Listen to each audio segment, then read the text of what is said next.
कल हमने क्या सवाल किए थे? गुणनखंड के किए थे सवाल।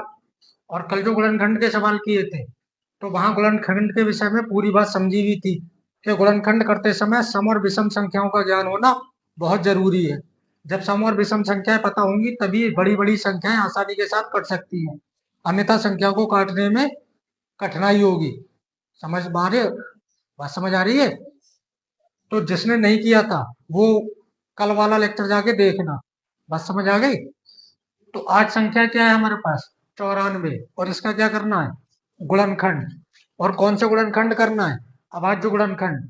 और कल बताया गया था कि गुणनखंड और अभाज्य गुणनखंड इन दोनों में भी अंतर है। गुणनखंड अलग चीज है और अभाज्य गुणनखंड अलग तरह से होंगे। गुणनखंड तो कुछ भी हो सकता है, ये 94 का गुणनखंड तो कुछ भी हो सकता है, लेकिन अभाज्य गुणनखंड जो होंगे वो दूसरे नहीं हो सकते, वो वही रहेंगे। ठीक है? तो क्या करना होगा? 94 को लिख लोगे सबसे पहले। अब इसके बाद में यहाँ पे लास्ट की संख्या देखनी है, कितना है? 4। तो 4 क्या है? सम संख्या। और अगर यहाँ सम है तो किससे कटेगी? 2 से। सम संख्या 2 से कटती ही है। तो 2 चौक 8, यानी 2 चौक 8, 9 में से कितना कट गया? 8। तो कितना बचा? 1। 1 और 4 14।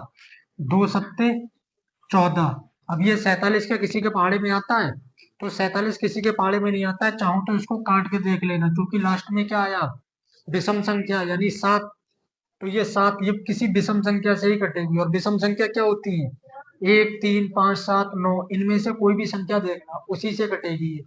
बात समझ आ गई? पर ये किसी से नहीं कटेगा, तो उसको 47 से ही काट देना। 47 एकम 47।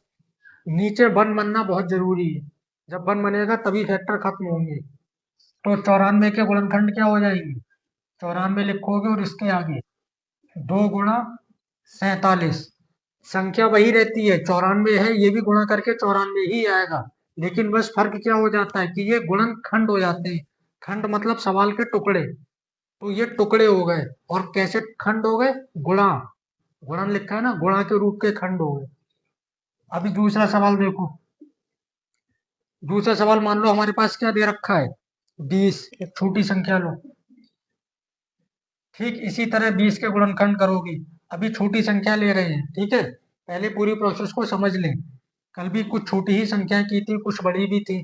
आगे धीरे धीरे जब होता जाएगा तो संख्याएं बढ़ती चली जाएंगी। 4 4 5 5 6 6 अंकों की संख्याएं भी आएंगी।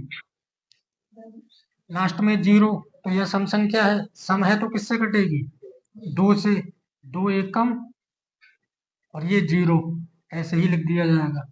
फिर 2 पंजे और 5 एकम 5। तो 20 के गुणनखंड क्या हो जाएंगे? 2 गुणा 2 गुणा 5। आगे सवाल देखो। सवाल लेते 42। तो 42 के गुणनखंड करोगे, लास्ट की संख्या देखना काम सबसे पहले। कितना है? 2। और 2 क्या है? सम संख्या, तो किसी सम से ही कटेगी, मतलब 2 से कट जाएगी ये। 2 दूनी 4, 2 एकम, और फिर अब लास्ट में कितना आया?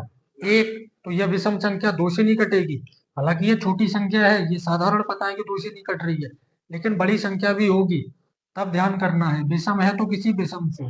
सबसे पहली विषम संख्या 1 होती है, पर 1 से काटते नहीं किसी संख्या को, क्योंकि 1 से सभी संख्याएं कटती। 3 सत्ते 7 एकम 7। तो ये इस तरह से इसके 42 के गुणनखंड आ जाएंगे। 2 गुणा 3 गुणा 7। आगे सवाल देखो।